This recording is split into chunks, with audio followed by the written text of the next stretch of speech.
Japan puts woman in charge of Tokyo Olympics after sexist remarks by ex-chief. Here's a summary of the article. A woman has been named the new Tokyo Olympics chief, replacing a man who was forced to resign after saying women talk too much.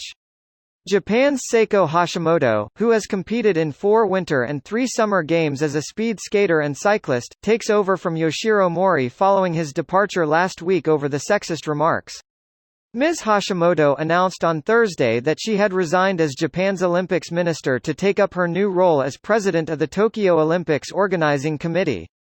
The 56-year-old, who won a bronze medal in the speed skating 1,500 meters at the 92 Winter Olympics, was appointed after a meeting of its executive board, which is 80% male. Ms. Hashimoto said she would be replaced as Olympics minister by Tamayo Marukawa. Mr. Mori, a former Prime Minister of Japan, had said during an online meeting of the committee's Board of Trustees that women talk too much. The delayed Tokyo Olympics, now scheduled to open on 23 July, have been swamped with problems. This post received a score of 20,000, with an upvote ratio of 93%. Here are the top comments in response to this article. Will she be allowed to talk at meetings? I'm reminded of a line about tsunami tragedy in Japan that happened when they failed to evacuate a school in one community. God, reading that angered and frustrated me so much. At least they won the case, but man. In Japan there's a time-honored tradition that some men do when they commit a colossal fuck-up of this magnitude. On the plus side, it restores some semblance of honor. On the downside, you have bowel problems for the rest of your life. Which, all things considered, isn't that long anyway. Commit Sudoku. My days are numbered. Fucking gold. Hey, remember when Reddit was accused of extreme bigotry and sexism, so they put a POC woman in charge and then the board required her to make a bunch of unpopular decisions. She complied, Reddit got mad at her, she was forced to resign, and then they put another man in charge? I remember. This is exactly the glass cliff phenomenon.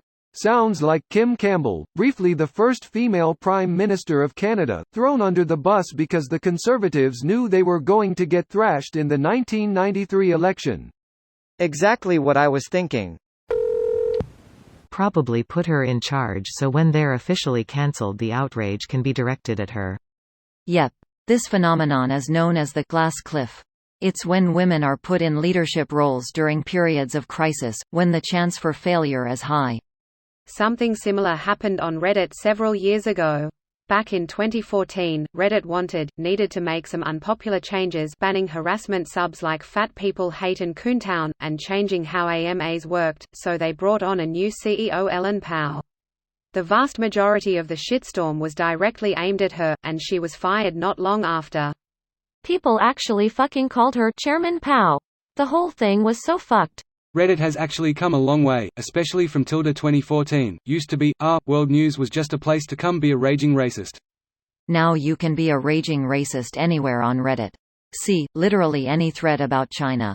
The CCP is doing and has done a lot of horrific things to their own citizens, physically and psychologically. There is a lot of outrage and criticism directed at them, and it is completely valid. Not to mention they are also leveraging their huge market share to spread their censorship worldwide. So they can blame her because it's not happening? I seriously wonder if the guy made a sexist remark just to get out of running this shit show. If this comment doesn't get me fired, I'll try racism next. This video was automatically created by Reddit to speech. The article and comments in this video were selected from Reddit according to their upvotes, and any paraphrasing was performed by smmry.com, without any human intervention.